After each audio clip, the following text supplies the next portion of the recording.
been talking so far about costs. So cost functions of policy with optimal cost function. Now we're going to talk about a related quantity called the Q factor of which is the function of the pair XU, pairs of states and controls.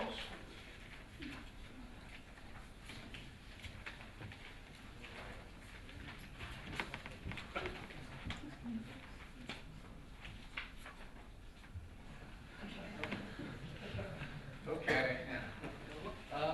We're going to talk about Q factors. Q factors are functions of pairs of state and control. Not of state like J, but state and control. And by definition, the optimal Q factor of XU is this expression here, where X bar is the next state. So if I give you X and U, then this is a well-defined quantity, right? And it is the cost of starting at X, applying U in the first stage,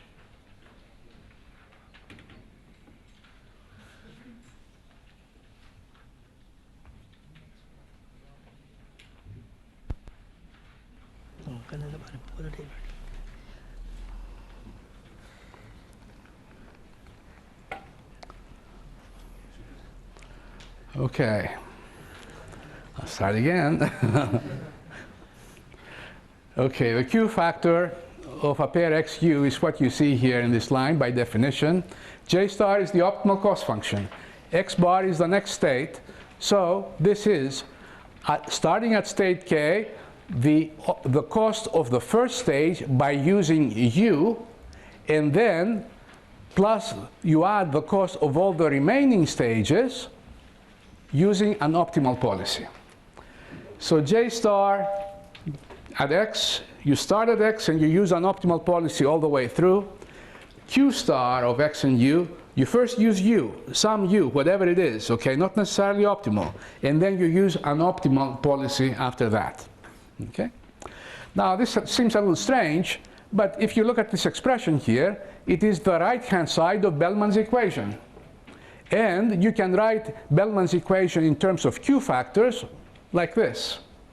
And also, if I give you the optimal Q factors, you can calculate the optimal policy by minimizing this expression here, rather than minimizing this entire expression. Okay. Now, not only that, but I can write the value iteration method in terms of Q factors. It's given by this expression here. Okay, given Qk, the minimum of Qk is the iterate of value iteration, and then Qk plus 1 is given by this expression, and if you minimize over U, if I write the minimum of this over U, you get exactly value iteration. So it's another way of writing value iteration, only it is memory wasteful perhaps, because now you maintain a function of both X and U. However, there's a big benefit from that, because if you can calculate Q's of X and U, then you can obtain the optimal policy by means of a simpler minimization. That's one idea behind Q factors. Okay. Now, Q factors, there are other ways to interpret them. You can view them as cost functions for a different problem that involves an augmented state, where the states are X and U rather than just X. So you have a pair XU, and then if you set up a Bellman equation that involves this mapping here, then that's Bellman equation for this augmented problem. So in particular, by using this interpretation, all the results that we have for cost functions carry over to Q factors. So you have value iteration for Q factors that is the same as value iteration for costs. You also have policy iteration for Q factors, and you have also a Bellman equation where the mapping is not T, but rather it is this F. that operates on Q factors to produce other Q factors. Okay. Now, if you're doing if you're applying this algorithm to evaluate in policy iteration exactly, then mathematically, whether you use Q factors or costs, it's the same thing. It's exactly the same mathematical operations. You just keep track of a larger vector, a larger function. So you need more storage, but the amount of computation is equal, and the results are mathematically the same. However, differences occur when you're using approximations. You use approximate value iteration or approximate policy iteration. The main thing is that if you have optimal Q factors, then you can obtain an optimal policy by this minimization. And in the context of approximation, if you obtain good approximations of Q factors, then you can get also an approximate policy through this equation. And the nice thing is that you don't need to know G, and the expectation operation also is not needed. In other words, you can compute policies in a model-free fashion. Okay, let me explain this a little bit more. In the standard way of obtaining optimal policies is you compute J star and then you minimize over U this expression. To do this minimization, you need to have a model for G. You need to have a model for the random variable involved here, so you take the expected value. You need to have a model for the system, F, to plug in here. So given J star, you need to have a model to compute an optimal policy. However, if you have Q star somehow, then you don't need a model anymore. You can simply minimize this expression here, and that's that. Now, this turns out to be a great thing in approximate dynamic programming in many contexts where you have a simulator of a system, but you don't know the internal dynamics. And you have data coming in from the simulator and data coming out. You use this data to calculate Q factors, and after you have the Q factors, then you have a list of all these Qs, and whatever state occurs, you look in your list and you obtain the optimal policy without having to know the model at any point. Of course, so far, I have not told you how to calculate Q factors other than by using the model.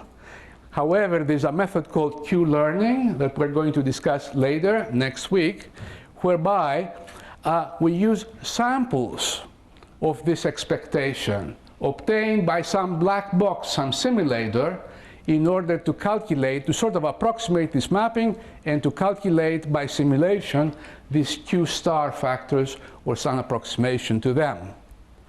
And in the end, no model is necessary. Q factors can be calculated in a model-free fashion by sampling, it turns out, and that's the big thing about them. However, we haven't talked about approximations yet, so we will postpone this discussion for next week.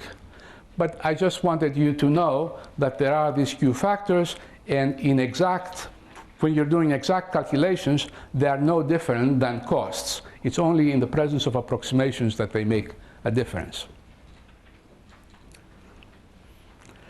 Okay. Now we have focused on discounted problems. These are the easiest problems, the ones for which there's the strongest theory. However, there are other dynamic programming models. And let me give you some examples. We're not going to cover them in any detail, but just I want you to be aware. First of all, there are undiscounted problems where the discount factor is exactly equal to 1. There's no discount factor. Now, how do you keep the cost, the total cost of such a system, finite? Well, many of these problems involve either convergence or reaching exactly some kind of a cost-free state where the cost does not accumulate anymore. So for example, there may be a special termination state, some destination, which once you reach, then you stay there with no further cost. Like reaching a goal, okay, with minimum cost. Or a robot completing an operation at some time in the future, and then after it completes the operation, there is no more cost associated with that. Now, such a problem is called usually a shortest path problem, or if there is uncertainty about, there's a Markov chain involved, there's some kind of stochastic uncertainty in the system, it's called a stochastic shortest path problem. There are also other problems where the termination state is sort of reached asymptotically and the costs accumulate to something finite. We call these generally undiscounted problems, and they have their own theory.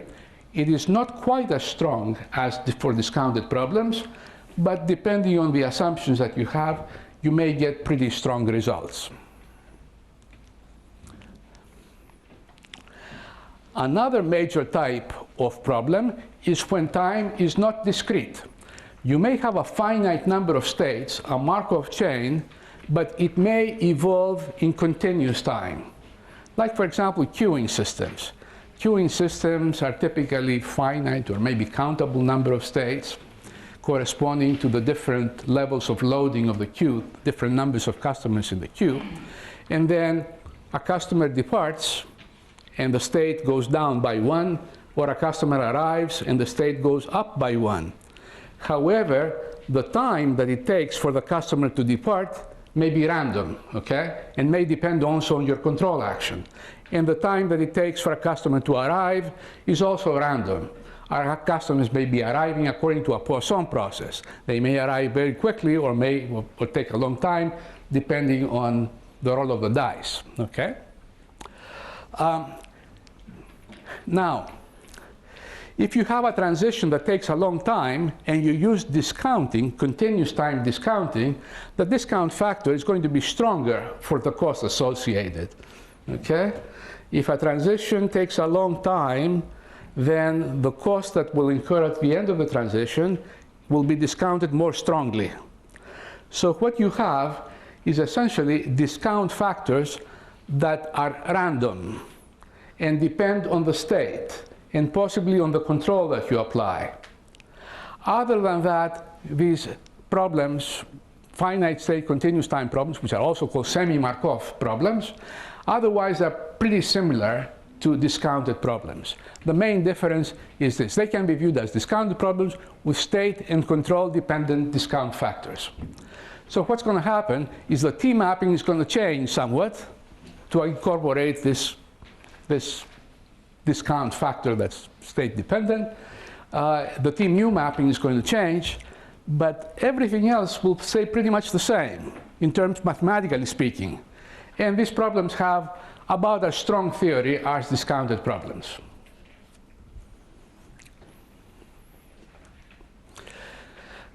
Now let's look at another class of problems that is harder, okay, more difficult. Continuous time and continuous space models. Now these are the classical automation problems that you encounter in practice, like controlling an aircraft, controlling a car, controlling a robot, controlling some kind of a process, a chemical process. The traditional control theory problems are typically continuous space and often continuous time. You apply control not at discrete intervals, but at continuous over time. Now here there are some substantial differences from discrete time. First of all, mathematically, these are far more complex. Particularly if you have stochastic uncertainty, there is some pretty substantial mathematics associated with the continuous time stochastic processes involved here. There are diffusion models, there are models involving continuous time white noise, which have calculus. You're talking about some pretty heavy-duty mathematics. Even for deterministic problems, which are continuous time, there are tricky issues associated with differential equations. There is something called Pontryagin maximum principle that governs the the solution of these. There's a very strong and theory that goes back hundreds of years, or the calculus of variations, the times of Euler and Lagrange. They were considering this type of problems. It is possible to address problems like that by dynamic programming based on time discretization. Mathematics here are a little shaky, and you need to be careful what kind of statements you make. But I'd like to give you an idea of how dynamic programming applies to these problems. Basically, you have a continuous time system involving a differential equation, or a system of differential equations. So x of t is a vector function of time, and you have a differential equation. On the right-hand side, there is x, the state of the system, and the control that you apply at time t from some constraint set. There's also a cost function that is an integral from 0 to infinity. And typically, for this integral to make sense, you have to have some kind of g has to be 0 at some state, which you're trying to regulate the system to. Okay, let's call j stars of x the optimal cost starting from initial state x. And let's try to address this problem by time discretization. Let's discretize the time in intervals of delta, small delta. Then the system becomes discrete like this, okay? We differentiate this derivative here, xk plus 1 minus xk by delta. And we sort of assume that over the small delta interval, the control that you apply is constant. So piecewise constant control, but changing very frequently. Now, you get now a discrete problem where the cost per stage is this g multiplied with delta, okay? So Bellmans equation for the delta discretized problem looks like this, okay? I index it by delta, and the optimal cost is the minimum over u of the cost per stage within this delta interval, plus the optimal cost at the next state, which differs from the current state by this delta times f, okay? Now, let's suppose that, we can take the limit as delta go to 0, and we obtain the optimal cost. Suppose that this limiting operation is okay. And it is okay under some conditions, but you have to be careful about these conditions. Then how does this Bellmans equation become in the limit? Take this on the other side. This is a constant, not depending on u, and divide by delta, and take the limit as delta goes to 0. Then delta is going to be cancelled out. You get 0 on this side, and on the other side, you get the inner product of the gradient matrix of j star, gradient with respect to x, times f of xu. Okay? This is called the Hamilton-Jacobi-Bellmans equation. Hamilton and Jacobi lived in the 18th century, okay? And so this equation dates from way back. Bellmans is more contemporary, and he played around with this equation quite a bit and brought it to life again in the 20th century, so his name is associated with it. It's a famous equation, not to be confused with a discrete time Bellmans equation. This is a continuous time analog. And it involves the gradient here of j star. How do we know that j star has a gradient? Well, the answer is we don't know. We hope that it has a gradient, but we don't really know. There have to be conditions to guarantee that. It's quite possible that j star has some corners, or it may even be discontinuous at some points. Okay, but assuming that this equation, this limiting operation is correct, you have this equation, and now the optimal policy can be obtained by minimizing for each x in here, like in Bellmans equation. Now notice an interesting thing. Okay, let's see how policy iteration will work. Informally, policy iteration for continuous time systems goes as follows. Given the current policy, do a policy evaluation, which is to find a function j mu that satisfies this equation, okay, without the minimum here. Of course, this equation is obtained from the Bellmans equation for the mu policy by taking the limit as delta go to 0. Then do a policy improvement, which is to minimize this expression with J mu and get a new policy, mu bar. And that's a legitimate policy iteration algorithm that people have been using increasingly in the last few years. However, there's a very interesting thing to not be noted. In order to do policy improvement, we need to know the gradient of J mu, not J mu. It's the gradient that we need to know. And this perhaps should give us some pause to think about the discrete time case. Should we be trying to learn cost values or cost difference values? Okay. We'll come back to this point again in the next lecture, but for the moment, I'd like to notice that as time becomes continuous, then the character of this equation, the Bellmans equation, changes at this particular point.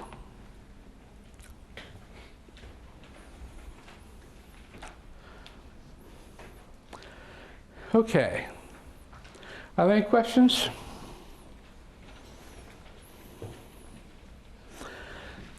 So we have all these many problems. Perhaps we'll touch upon some of them at some point, but really there are many different variations of problems, and we would like to have a unified way to treat them. We don't want to prove the same theorems over and over again for slightly different versions of the same problem.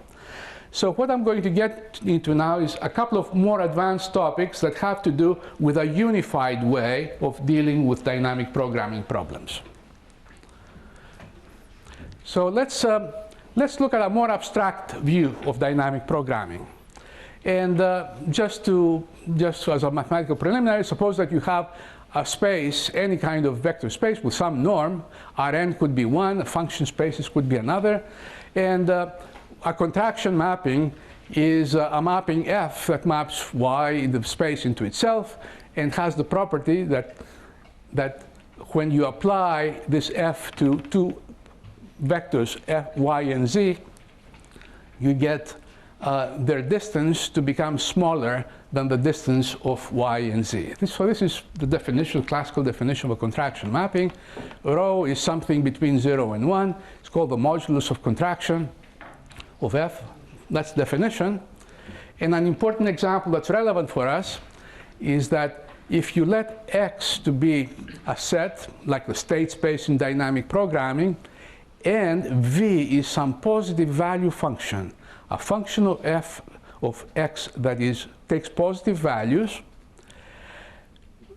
let's consider B sub X, which is the set of all functions on X, such that the ratio of J and V is bounded over X.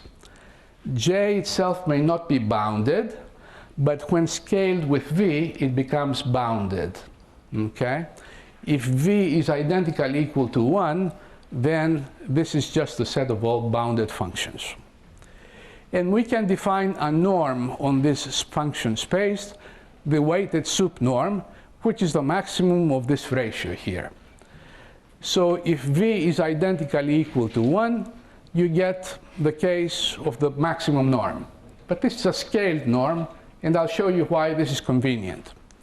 This is the important special case. For the discounted problem, the mappings T and T mu, for V identically equal to 1 and rho equal to the discount factor, they are contraction mappings in this sense.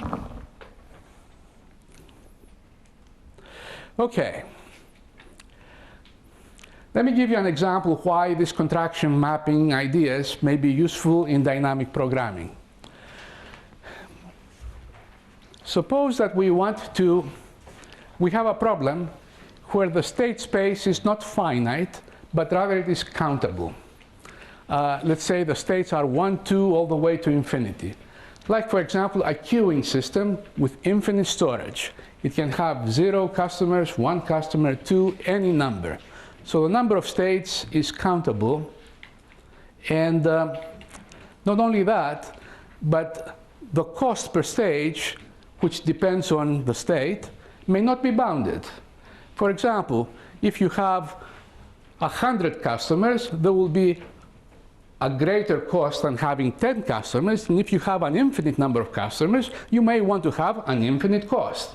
So there may not be a bound on the one-stage cost function naturally in some of these problems. However, if we introduce a weighted norm, which takes into account the change in the cost function, then the cost per stage will become bounded, but in the sense of the weighted sup norm. Okay? Now here is a theorem that says that if you have the mapping T mu to have this generic form, so remember, I is here the states, 1, 2, and so on, and let's say the T mu mapping has the form a constant, which represents the cost per stage at state I, and also it is linear with coefficients a, I, j being like the transition probabilities, for example, from I to j. Suppose that you have a T mu has this form where bi and aij are some scalars. Then T mu is a contraction mapping of modulus rho if and only if this relationship holds. Now, if the aij's are transition probabilities, they add up to 1.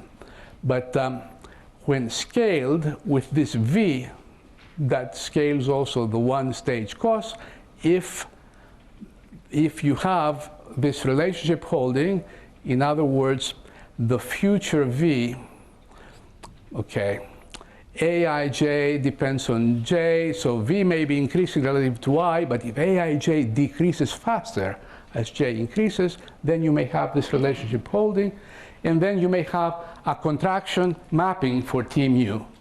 And if you have a contraction mapping for T mu, then the corresponding T mapping is also a contraction mapping. So if your model satisfies this condition, which in queuing systems is sort of a standard condition, then you have all the necessary structure to obtain the strongest possible results. Bellmans equation has a unique solution. There's an optimality condition.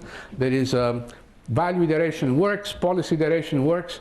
Everything that works for finite state space and bounded one-stage cost extends to unbounded one-stage cost, provided you can apply this kind of structure.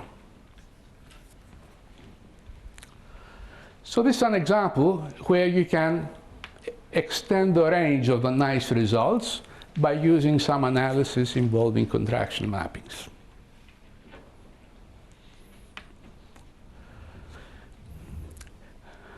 Generally speaking, with contraction mappings, the main result is that they have a unique fixed point. This is a classical result from analysis. If you have a contraction mapping F with modulus rho, then it has a unique fixed point within the set of B sub x of bounded functions. So in the context of dynamic programming, this is just translation of the fact that Bellmans equation has a unique solution. Furthermore, if j is any function B sub x, then if you apply f repeatedly to j, then in the limit you get j star, and you have also this estimate of the error. Okay?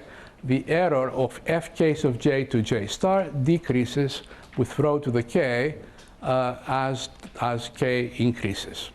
So this is a classical contraction mapping theorem, and okay, there's the proof of this you can find in the textbook, and there is also there.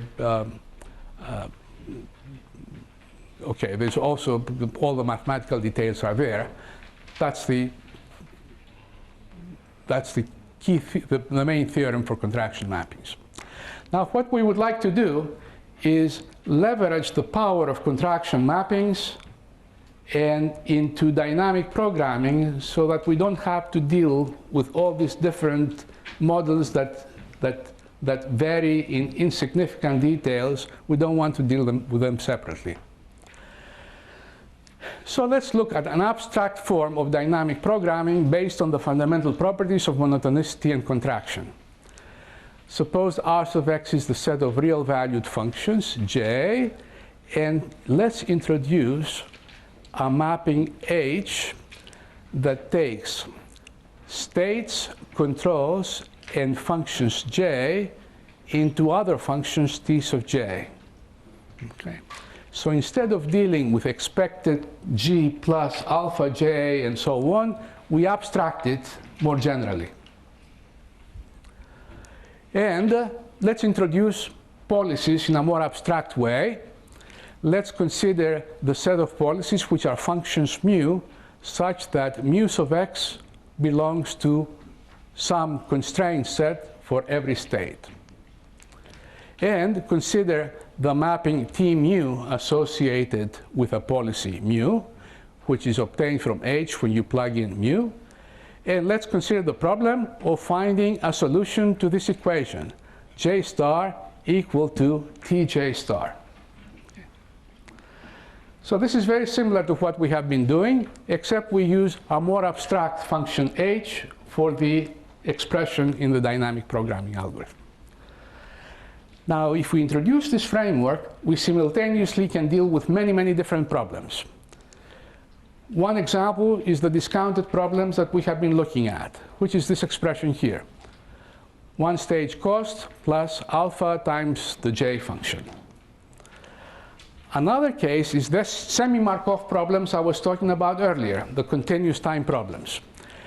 After all the mathematics are said and done, then it turns out that the right expression for that you should be using is the sum of a one-stage cost plus another expression here, which involves this state-dependent discount factors I talked about earlier. So instead of having here alpha times the transition probabilities, you have some numbers that involve that add up to something less than 1, and also but have a little different structure than here. A third type of example arises in game theory, sequential games, where W is not chosen randomly. It's not random, but rather is chosen by some opponent.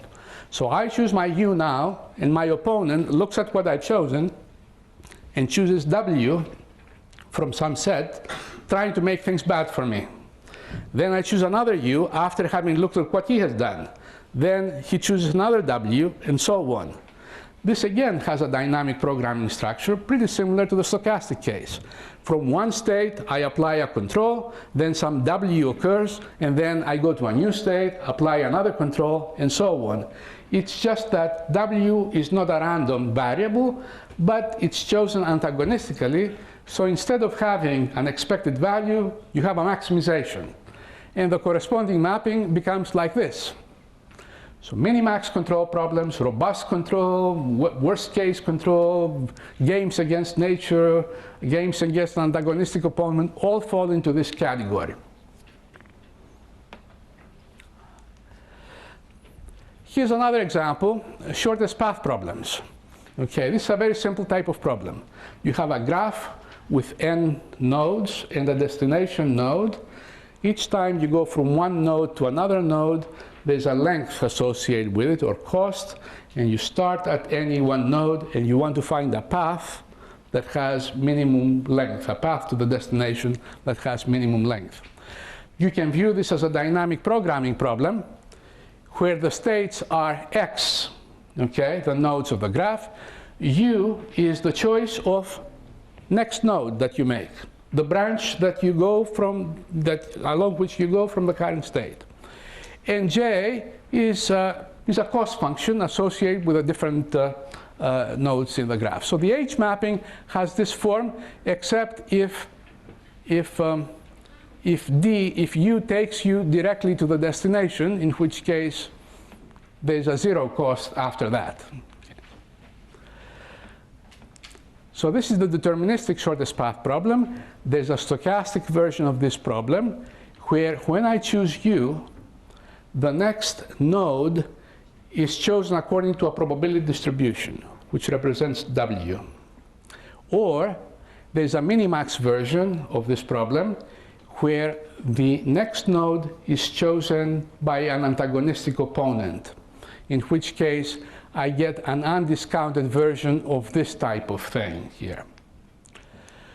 All of these problems can be cast as special cases of the general framework. And I can use a unified theory to treat all of them simultaneously. These and a few more, okay?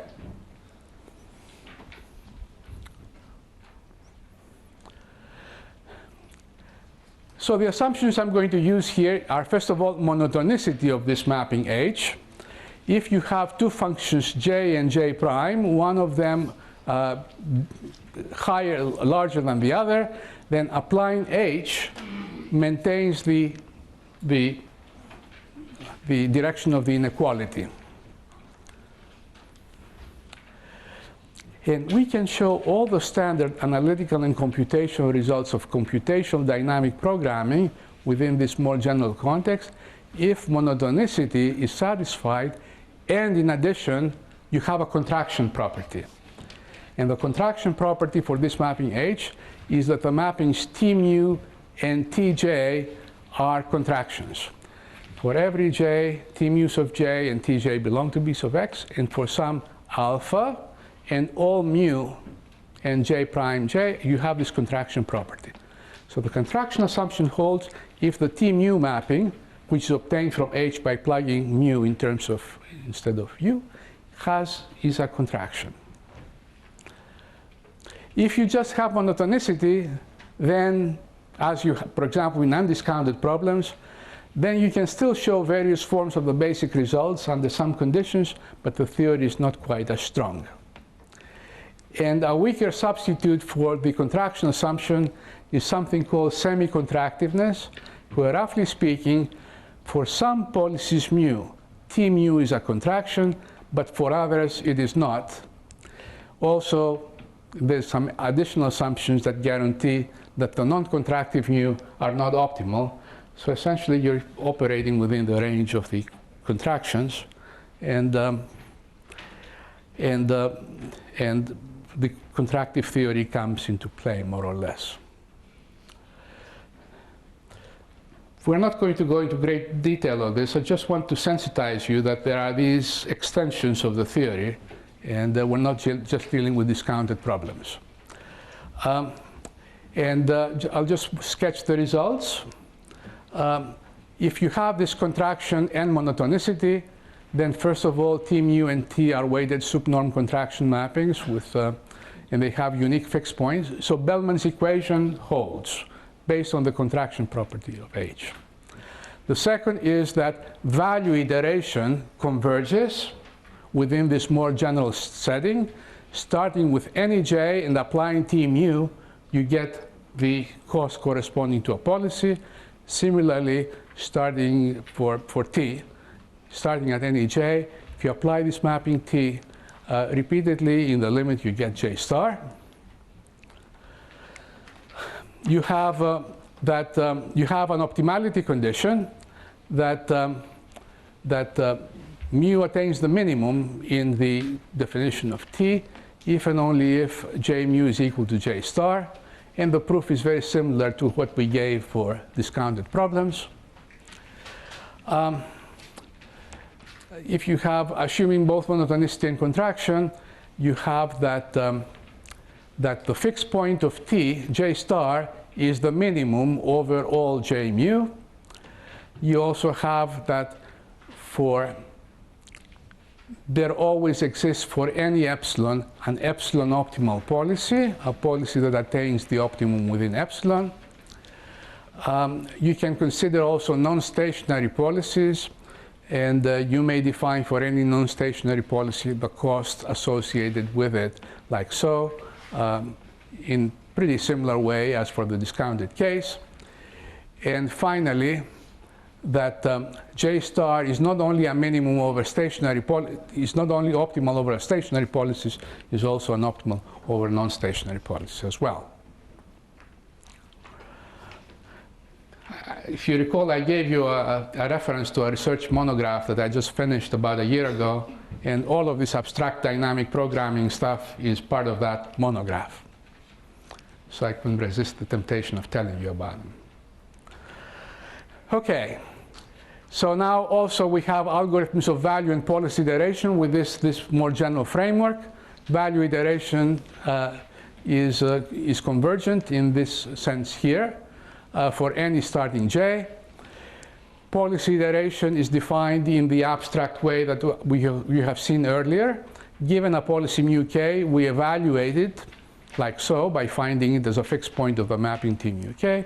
Find mu k plus 1 by taking the minimum in the T mapping, and everything is defined in the usual way. There's an optimistic version of policy iteration where the policy evaluation is done with a finite number of value iterations rather than with an infinite number of value iterations, which is policy iteration, or with one, which is value iteration. And so everything goes through within the abstract framework, and we cover in this way an enormous range of problems without much analysis and with a common understanding for all of this. So that's one theoretical offshoot that I wanted to sensitize you to. And the second one has to do with asynchronous algorithms, but let's take a break for 10 minutes and then we'll get back to them. Okay. Are there any questions? Yes? You gave us many examples for the framework.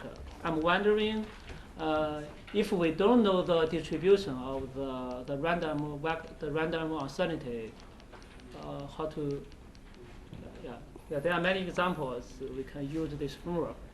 But I'm wondering if we don't know the distribution of the uncertainty, how to model these problems.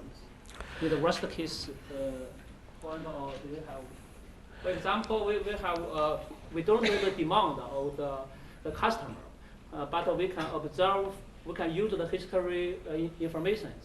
But at the first several stages, we don't know the exact distribution. And even we have a very long time, we don't know the exact distribution. Yes. And we may update our estimation for the distribution, but can we improve this setting into our framework? Okay, the question is the following. We have this stochastic model, and perhaps we know that it's stochastic, but unfortunately we don't have a model for W. We don't have the probability distribution. So you can either view this, there are many different ways to address the situation. One possibility is you may not know the distribution, but you may know some bounds on it. In that case, you may adopt a pessimistic viewpoint, a worst case viewpoint, and model it in this set membership fashion. Okay, you don't know the distribution, you can't take the expectation, but you know bounds, so you take this worst case viewpoint, and then you fall into the minimax case. That would be one way to do it. Another way to do it is perhaps you have the distribution may be unknown, but you know that it has some form. Like, for example, it may be a Gaussian, but you may not know the mean. Non-parametric method. Right? Yes, right, a parametric type of method. Yeah. And then what you need to do, as the system is operating, you need to estimate at the same time the parameters. Now, problems where the model has unknown parameters are known as adaptive control problems, okay? And adaptive control problems are covered by this methodology. However, you have to view them in a more general setting to introduce additional state variables which model the unknown dynamics or the unknown parameters in the system. Okay. Finally, there's another possibility that even though you may not know W, you may not know the distribution of W. You don't have a closed form. You don't know it's Poisson, it's Gaussian, whatever. However, you may have a simulator of W.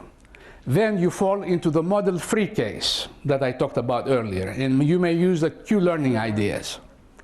So there are all these various possibilities. But let me also add that if you don't know your model, it's generally a bad thing, not a good thing. There are a few things you can do, however, in that case. Yeah.